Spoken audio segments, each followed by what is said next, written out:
For all verified facts, subscribe to our YouTube channel and click the bell icon to get the latest updates.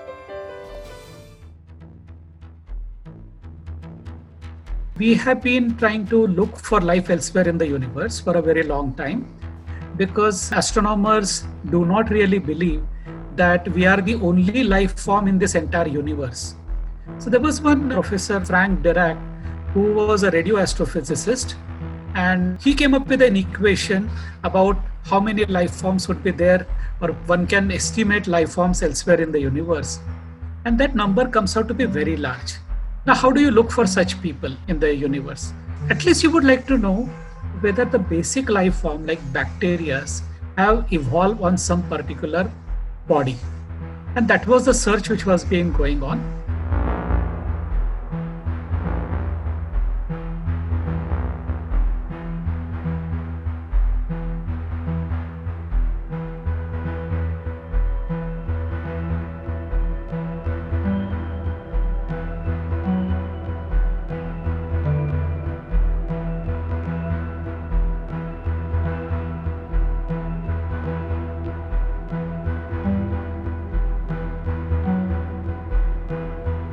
The naturally occurring phosphine that is found on Earth is produced by microorganisms that are decomposing. Now, that is not the only way in which this gas can occur. It can also occur by certain chemical reactions.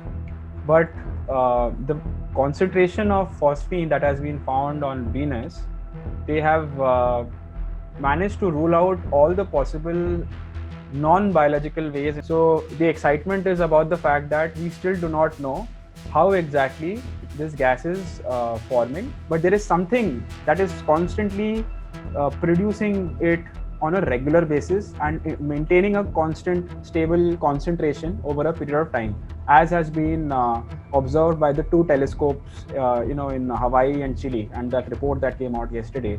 The kind of life that produces this gas on Earth is very simple microbial life. It is not produced by regular organisms. This discovery of phosphine that we are talking about has actually been made not on the surface of Venus, but inside the clouds of Venus, that normally are at an altitude about 50 to 60 kilometers above the surface of Venus. It is almost like the same atmosphere we are having on our Earth's surface.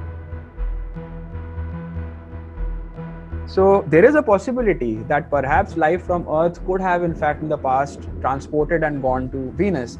Just like people have studies which show that there are a lot of rocks and small stones and pebbles that come from Mars and enter Earth's atmosphere. Perhaps life started first on Mars and came to Earth on meteorites, and then spread onto the entire planet, and then it died out on Mars, and now it's here. So there could be a chance that life could have gone from Mars or from Earth and gone to Venus. It's a very significant research paper which has been published, and this paper will be debated. It will be talked about. People would carry out similar searches to confirm the finding of phosphine in that particular place. So it will take its time. But what is important is that it was found. Even at that level, it was detected. So talking about extraterrestrial, intelligent life form coming, I think that's a very difficult proposition. I don't think we are right now ready for it. We don't understand. I mean, suppose if someone can travel even faster, we don't understand physics of that. So we should leave it at that.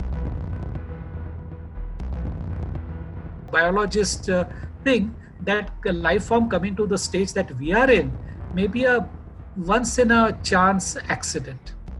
So they have an exactly opposite view to what astronomers hold.